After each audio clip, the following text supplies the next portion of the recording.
परासुर यह कर्म तन्न आसुर। मैं डॉक्टर राजेश भोंडे अकोला से बिलोंग करता हूँ।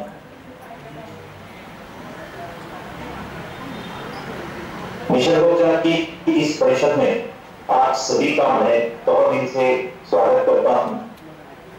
आशा है कि मेरा परिचय सर ने आपको दिया होगा, तो डायरेक्टली मैं जो मुझे सब्जेक्ट दिया गया है उसे मैं शुरुआत करता हूँ।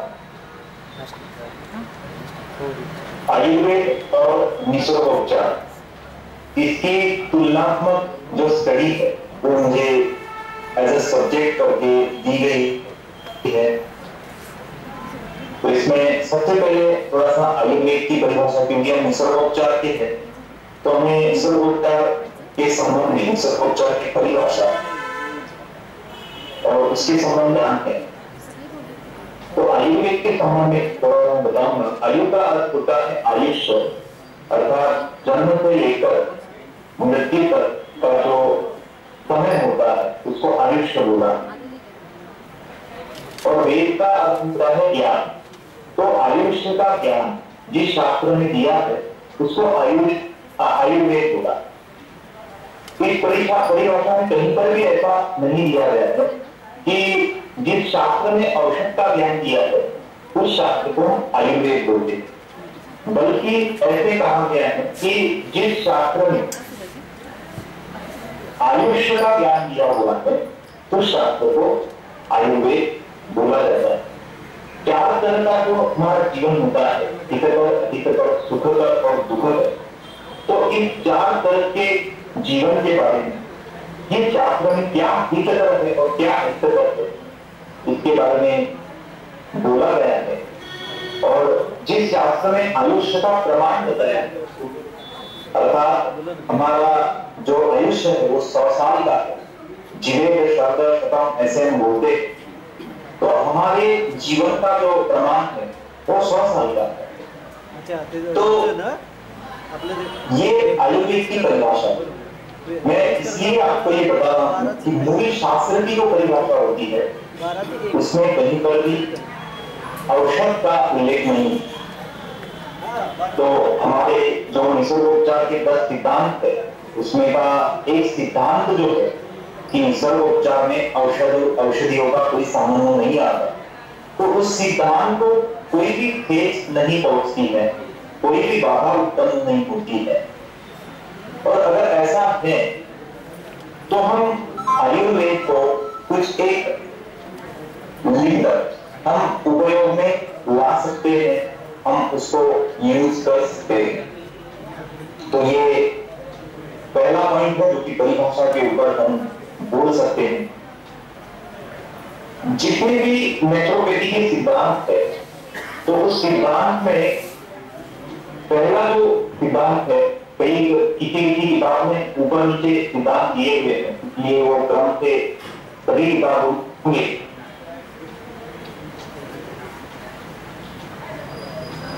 सभी किताबों में वो क्रम से होगी, ऐसा तो नहीं मैं बोल सकता हूँ, लेकिन जो बताया गया है कि सभी रोगों का कारण एक है। नेचुरोपैथी में ये बताया गया है कि सभी रोगों का कारण एक है, उसकी चिकित्सा भी है। और यही नाम आयुर्वेद को भी लागू होता है कि सभी रोगों का कारण आयुर्वेद में क्या बताया है? आहार तथा विहार, यानी हमारा जो खान पान है, उठना बैठना जो है उससे भी रोग उत्पन्न होते हैं, ऐसे आयुर्वेद में बोला है। जो कि नेचुरोपैथी में भी वो सिद्धांत थोड़ी देर अगर हम करेंगे तो वो मैच होता है। और सभी रोगों की चिकित्सा है।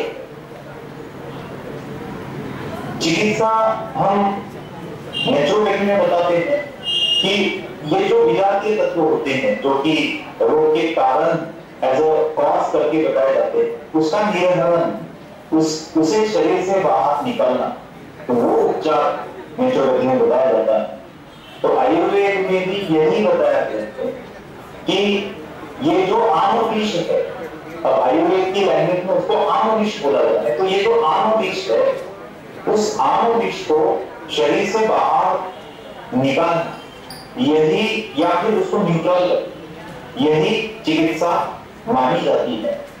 और इसी के आधार पर नेचुरोपैथी की जो किताबें हैं उसमें से एक गिनी चुनी किताब जो है प्राकृतिक चिकित्सा डॉक्टर राकेश जिंदाल की, उस किताब में ऐसे बोला गया है कि विशुद्ध आयुर्वेद ही निसर्गोपचार है। अर्थात जो शुद्ध आयुर्वेद है, जहां पर वनौषधियों का वर्णन आया है, वो आयुर्वेद जो है, या फिर जहां पर दिनचर्या ऋतुचर्या, सुबह कितने बजे उठना, शाम को कितने बजे सोना है, खाने में क्या खाना है, ये वर्णन जहां पर आया है तो उसे विशुद्ध आयुर्वेद बोलते हैं। अब एज अ नेचुरोपैथी के दृष्टिकोण से हम थोड़ा सा भस्मों को विरोध कर सकते हैं, जहां पर बहुत सारी औषधियों को मिलाया जाता है, वो प्रोसेस किया जाता है, उसका भी हम विरोध कर सकते हैं। लेकिन आयुर्वेद में जिन द्रव्यों का वर्णन किया है, जैसे हीरोइन है, पीपल है, उसके बाद में शतावल है, अश्वगंधा है, तो ये कहां से उपलब्ध होते हैं? ये प्रकृति से ही उपलब्ध होते हैं, और प्रकृति ही प्राकृतिक उपचार का साधन। अगर हमारे नेचुरोपैथी औषधियों इन द्रव्यों का ज्ञान आत्मसात कर लेते, मान लो जैसे कि गुलेल का उपयोग क्या है, उसका उसमें क्या क्या कंटेंट है, या फिर आयुर्वेदिक दृष्टिकोण से रक्तवेदी विपाक उसका क्या है, ये अगर स्टडी करते हैं तो निश्चित रूप से निसर्गोपचार तज्ञ जो है वो जो प्रकृति में पाई जाने वाली जड़ी बूटियां, वनौषधियां जो है, उसका इस्तेमाल निश्चित रूप से कर सकते हैं। क्योंकि आयुर्वेद हमारी धरोहर है, आयुर्वेद हमारे भारत देश की धरोहर है, और ये हमारी मात्र धरोहर नहीं है, ये हमारी परंपरा। 50-100 साल पहले, ज्यादा भी नहीं, 50 साल पहले हर आयु हर घर में एक वैद्य हुआ करता था, दादा या दादी के रूप में। हम उसको बोलते थे कि आजी पैसा बैठवा, ठीक है, आजी पैसा बैठो। तो उसमें ऐसी कुछ जो नेचर में पाई जाने वाली जो जड़ी बूटियां, जैसे हरड़ा है, आंवला है, बेहरा है, गिलोय है, ज्येष्ठमत है, शतावल है, अश्वगंधा है, तो ये पाए जाते थे वो सब उस बटवे में रहते थे। और जब भी घर में कोई बीमार पड़ता था तो हमारी दादी या फिर हमारे दादा हमें वो जो द्रव्य है, वो जो औषधि है, उसको हम औषधि नहीं बोलेंगे, एक प्रकृति की देन बोलेंगे, एक प्रकृति का उपहार बोलेंगे, एक प्रकृति का प्रसाद बोलेंगे। तो वो जो द्रव्य है, वो द्रव्य फिर हमें दिया करती, और उस वक्त जो द्रव्य प्रकृति से पाए जाते थे वो इतने शुद्ध थे और उसमें इतनी वीर्य प्रधानता थी कि युद्ध करने के बाद में, उबरने जाने के बाद में तुरंत उस व्यक्ति को उसका परिणाम आता। कभी वातावरण में भी शुद्धता की, ऑर्गेनिक केंद्रीय पूरा जो खेती होती थी वो केंद्रीय होती थी, तो केमिकल या फर्टिलाइजर का कोई वहां पर लवलेश नहीं था। तो वो जो दवाइयां है वो उपयोग में जाने के बाद में तुरंत जैसे कि रिलीज देती। तो इस सिद्धांत को लेकर विशुद्ध आयुर्वेद ही निसर्गोपचार है, अगर हम ऐसा समझते हैं तो आयुर्वेद का शुद्धता जो है उसे हम अगर ध्यान में लेंगे, आयुर्वेद की जो मुख्य संहिता है उसमें जो वितरकता बताया है, तो उसे लेकर हम बहुत कुछ आत्मसात कर सकते हैं और हमारे प्रैक्टिस में उसका यूटिलाइजेशन कर सकते हैं, जिससे कि हमारे पास आने वाले रुग्ण को, हमारे पास आने वाले पेशेंट को उसका बहुत अच्छे से लाभ हो, और जो हमारे पास आने वाला पेशेंट है उसको अगर तुरंत लाभ होगा तो वो पेशेंट हमें रिप्लाई भी बहुत अच्छा देगा, हमें हमारे पास पेशेंट टू पेशेंट भेजेगा। तो अगर ऐसा होता है तो हमारी जो प्रैक्टिस है वो ग्रो होगी। और जिसको हम बोलते हैं ओपीडी यानी आउटडोर पेशेंट डिपार्टमेंट, ये भी हम नेचुरोपैथी में बहुत अच्छे से लागू कर सकते हैं और अच्छे से उसको रन कर सकते हैं। आज हमारे जो स्टूडेंट है या फिर हमारे जो मित्र है, उन्हें ओपीडी चलाने में बहुत सारी दिक्कत आती है, क्योंकि नेचुरोपैथी आईपीडी बेस्ड की अच्छी उसके ऊपर अर्निंग अच्छी होती है, लेकिन एज ओपीडी करके वो अर्निंग नहीं होती है। क्योंकि जितने भी स्टूडेंट नेचुरोपैथी से पास होते हैं और अपना चिकित्सालय प्रस्ताव की कोशिश करते हैं, कुछ समय के बाद उनमें एक डिप्रेशन आता है, कुछ समय के बाद में उनमें नाराजगी आती है और उसी के कारण वो फिर वहां से जैसे डिलीट हो जाते हैं। इसलिए निसर्गोपचार के बहुत से स्टूडेंट दिखाई तो देते हैं, लेकिन सक्सेसफुल जो प्रैक्टिशनर है वो बहुत कम दिखाई देते हैं। तो मैं ऐसे समझता हूँ कि इस संदर्भ में अगर आयुर्वेद का उपयोग अगर आप करते हैं तो आपको आप पेशेंट को बहुत अच्छे से और जल्दी से रिलीफ दे पाएंगे। पॉइंट के ऊपर मैं अब शायद मुझे ये जो ओवल है इसमें स्क्रीन कैसे शेयर नहीं है, इसको मैं थोड़ा सा नहीं जान पा, मेरे को मैंने पीपीटी तैयार की हुई है। अगर मेरी स्क्रीन अगर आपको दिखती है तो ठीक है, ये मैं करने की कोशिश करता हूँ। अगर होता है तो हम स्क्रीन शेयर देख लेता हूँ एक बार।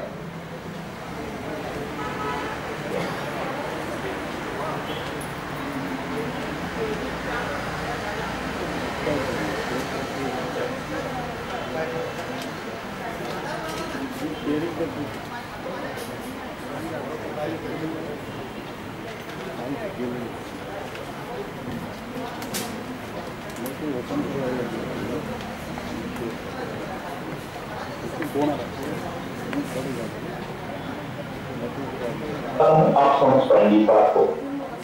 आयुर्वेद के सिद्धांत में एक जो सिद्धांत आता है पंचमोटी सिद्धांत, उस सिद्धांत को आयुर्वेद ने भी आत्मसात किया है, उस सिद्धांत को आयुर्वेद ने भी एक्सेप्ट किया हुआ है और आयुर्वेद में भी पंचभौतिक सिद्धांत के आधार पर उपचार किए जाते हैं। जैसे कि नेचुरोपैथी में हम बोले कि आकाश तत्व अगर अधिक होते तो वहां पर पृथ्वी तत्वों को हमें देना चाहिए, या पृथ्वी तत्व अगर बढ़ गया है शरीर में तो वहां पर आकाश तत्व के अंतर्गत उपवास करनी चाहिए। तो ऐसे ही चिकित्सा आयुर्वेद में भी की जाती है। इसलिए आयुर्वेद और निसर्गोपचार का बहुत अच्छे से संबंध है। ठीक है, ठीक है, चलो स्क्रीन मेरी शायद बंद हो गई थी अभी। आप देख पा रहे हैं मुझे स्क्रीन के ऊपर? ओके, ठीक है, कंटिन्यू करता हूं। ठीक है, तो ये एक सिद्धांत महत्वपूर्ण है, क्योंकि नेचुरोपैथी में पांचभौतिक सिद्धांत को आयुर्वेद को सबसे ज्यादा महत्व दिया गया है, क्योंकि naturopathy minus 5 element equal Gandhi स्मारक वाले जो है, जो बीएमआई कोर्स चलाते हैं, उनका ये कहना है कि अगर आप पांचभौतिक चिकित्सा नहीं करते हैं नेचुरोपैथी में तो आप कुछ भी नहीं करते, आप जीरो करते हैं। इसलिए पांचभौतिक सिद्धांत जो है, आयुर्वेद थ्योरी जो है, उसका बहुत ज्यादा इंपॉर्टेंस नेचुरोपैथी में बताया गया है। नेक्स्ट पॉइंट जो है उसके ऊपर मैं आता हूँ, क्योंकि कल मुझे खाली 30 मिनट दिए थे तो बताना तो बहुत कुछ था, लेकिन जितने भी पॉइंट मैंने निकाले उतने पॉइंट मैं शॉर्ट में लेता हूँ। नेचुरोपैथी में षटकर्म जलोपचार के अंतर्गत, वायु चिकित्सा के अंतर्गत षटकर्म होता है, उसमें 32 तथा नीति की प्रार्थम तथा अभाव मुक्ति चेतानी षट्कर्माणि प्रदर्शते। इसका ये है कि भौति भक्ति नीति मौलिक प्रार्थना और कमाल नहीं, ये शरीर के शुद्धिकरण के लिए षट्कर्म बताए गए। और उसी के जैसे षट्कर्म आयुर्वेद में पंचकर्म का वर्णन आता है, जिसमें वमन है, विरोचन है, बस्ती है, रक्तमोक्षण है या नस्ते है, उसके बारे में बताया गया है। तो ऑलरेडी हम षट्कर्म यूज करते हैं। तो सेकंड हैंड में अगर हम उपकर्म का इस्तेमाल करते हैं, जैसे कि मेरे बहुत सारे स्टूडेंट मन्यावस्ती का उपयोग करते हैं, कटिवस्ती का उपयोग करते हैं उनके ओपीडी में, तो जो भी ट्रीटमेंट वो देते हैं उसके साथ में अगर मन्यावस्ती या कटिवस्ती हम देते हैं या शिरोधारा देते हैं, शिरोधारा जो है वो उपकर्म है, उसका उपयोग अगर हम निसर्गोपचार के ओपीडी में अगर करते हैं तो उससे भी हम पेशेंट को बहुत अधिक फायदा दे सकते हैं। ठीक है, तो ये शोधन का जो पॉइंट है वो भी बहुत कुछ आयुर्वेद और नेचुरोपैथी में मैच्योर होता है। इसमें अगर हम थोड़ा डिटेल्स में अगर देखेंगे, अभी समय नहीं इसलिए तो डिटेल्स में भी देख सकते हैं। पंचकर्म में वमन बताया, षट्कर्म में भी वमन बताया, थोड़ा सा तरीका अलग। पंचकर्म में विरेचन बताया है और षट्कर्म में भी विरेचन बताया, लेकिन थोड़ा सा तरीका अलग। प्रोसीजर थोड़ी सी अलग होंगी, लेकिन कंसेप्ट जो है, इसके पीछे जो सिद्धांत है वो सिद्धांत बिल्कुल एक जैसे है। और वो सिद्धांत है एलिमिनेशन ऑफ टॉक्सिन्स या फिर एलिमिनेशन ऑफ आम विष। आयुर्वेद में उसी टॉक्सिन्स को आम विष के नाम से जाना जाता है। और पानी को अगर हम वाटर बोलेंगे, नीर बोलेंगे, अम्बू बोलेंगे या फिर और कुछ बोलेंगे, लेकिन पानी पानी रहेगा, वाटर वाटर की, तो द्रव्य तो फिर वो नहीं बदलेगा, द्रव्य तो वही है। सिद्धांत एक है और थोड़ी सी लैंग्वेज अलग अलग है, तो समझने में इतनी कोई बाधा नहीं है, बिकॉज उस लैंग्वेज को हमें सीखना पड़ेगा और हम उस लैंग्वेज को सीखेंगे तो शास्त्र जो है वो भी अवगत हो जाएगा। नेक्स्ट पॉइंट है पथ्य और अपथ्य। पथ्य का अर्थ होता है आयुर्वेद में, पथ्य का अर्थ होता है जो हमें हितकर है, हमारे सेहत के लिए जो उपयोगी है उसको पथ्य बोला है, और जो हमारे सेहत के लिए उपयोगी नहीं है, तकलीफ देने वाला है, उसको अपथ्य बोला। अभी आयुर्वेद में ऐसे बोला है कि पथ्य प्रति गदापत्य किम औषध निशय वनय, पथ्य प्रति गदापत्य किम औषध निशय वनय। अगर पथ्य किया जाए तो औषध की कोई आवश्यकता नहीं, और पथ्य न किया जाए तो भी औषध की कोई आवश्यकता नहीं। इस बात में समझाता हूं कि अगर पथ्य किया जाए तो वो रोगी, वो रुग्ण, वो पेशेंट पथ्य करने से ही ठीक हो जाता है। और दवा का पान कर रहा है, औषधियां ले रहा है, तो पथ्य का कोई उसको पथ्य को नहीं कर रहा है तो फिर दवा लेके भी वो ठीक नहीं होता। तो नेचुरोपैथी में भी हम यही बोलते हैं कि सबसे जो ज्यादा फोकस है वो खान पान के ऊपर है, हमारी डाइट के ऊपर जो फोकस है वो करो, ताकि हम पेशेंट को ठीक कर पाएंगे, हम पेशेंट को पहले जैसा स्वस्थ बना पाए। तो दोनों शास्त्र एक समान ही सिद्धांत का उपयोग करते हैं, जिसमें पथ्य और अपथ्य की संकल्पना है। तो ये जो पॉइंट है इसके ऊपर भी नेचुरोपैथी में और आयुर्वेद में बहुत कुछ विचार जो है वो मिलते हैं। नेक्स्ट पॉइंट है सदाचार का, जो आयुर्वेद में सदाचार बोला है आकाश चिकित्सा के अंतर्गत नेचुरोपैथी में, जैसे कि आचरण की शुद्धि महत्व चिकित्सा में बोला है महात्मा गांधी जी ने कि आचरण की शुद्धि ही सदाचार। तो ये दोनों पॉइंट यहाँ पर मिलते हैं। आज हम देखते हैं जैसे कि ब्रह्मा कुमारी जो है विश्वविद्यालय जो है वहां पर क्या होते हैं, वहां पर सदाचार का वर्तन करने के लिए भी काउंसलिंग की जाती है, वही उपचार बताया जाता है। अगर हम सब आचरण करेंगे, सात्विक आचरण करेंगे, महत्व चिकित्सा के अंतर्गत अगर हम हमारा विहार करेंगे, व्यवहार करेंगे, तो निश्चित रूप से बहुत सारे मानस रोग अर्थात उन्माद और अकस्मात यानी पागलपन और मिर्गी इत्यादि वगैरह वो वहां पर ठीक हो सकते हैं। तो नेचुरोपैथी में भी महत तत्व चिकित्सा आती है, आकाश तत्व चिकित्सा आती है, सात्विक आचरण करे इसके बारे में बताया जाता है, जो कि वही सेम बात जो है वो आयुर्वेद में भी आती है। और एक बात जो सबसे पहला पॉइंट मैंने बताया कि जैसे आयुर्वेद में बोला न इति द्रव्य औषध, औषध क्या, पूरा ये जो विश्व है और विश्व में जितने भी द्रव्य है वो सब कुछ औषध। अब औषध का अर्थ क्या है, उसको संस्कृत में भेषज बोला। भेषज यानी जो गाय है जिसको हम सेवन कर सकते हैं, जिसे सेवन करने से हमारी प्रकृति में कोई बिगाड़ नहीं होगा, हमारी प्रकृति खराब नहीं होगी, तो उस द्रव्य को हम भेषज बोलते हैं। अब औषध को हमने अलग ही समझ दिया, जैसे कि एलोपैथी में जो केमिकल्स बनाए जाते हैं उसको आप औषध समझ लो, कोई प्रॉब्लम नहीं। लेकिन आयुर्वेद में जो कम संस्कारित करके या कम प्रोसेस करके जितनी भी मेडिसिन आती है उसे अगर हम भेषज के स्तर पर लेते हैं कि जो कि खाने योग्य है। आजकल तो किसी फूड में जो नेचुरल फूड्स होते हैं उसमें अश्वगंधा मिलाई जाती है, उसमें शतावरी मिलाई जाती है, तो हमें तो ये एक्सेप्ट ही करना पड़ेगा कि न इति द्रव्य औषधम, इस पूरे विश्व में जितने भी द्रव्य है वो औषध ही है। जैसे दूध को भी हम औषध बोल सकते हैं या फिर दूध छाछ को भी हम औषध बोल सकते हैं, ठीक है। जैसे कतरकल को कराते हैं नेचुरोपैथी में, तो ये जो तत्व है, ये जो छाछ है, इसे आयुर्वेद में औषध बोला। अब औषध का जो मीनिंग है उसको अगर हम समझ लेंगे तो जो नेचुरोपैथी के 10 सिद्धांत है जिसमें बोला है कि नेचुरोपैथी में औषधियों का कोई संबंध नहीं आ रहा है, तो हमारा जो कंफ्यूजन है वो दूर होगा। निश्चित रूप से नेचुरोपैथी में एलोपैथी दवाइयों का कोई भी संबंध,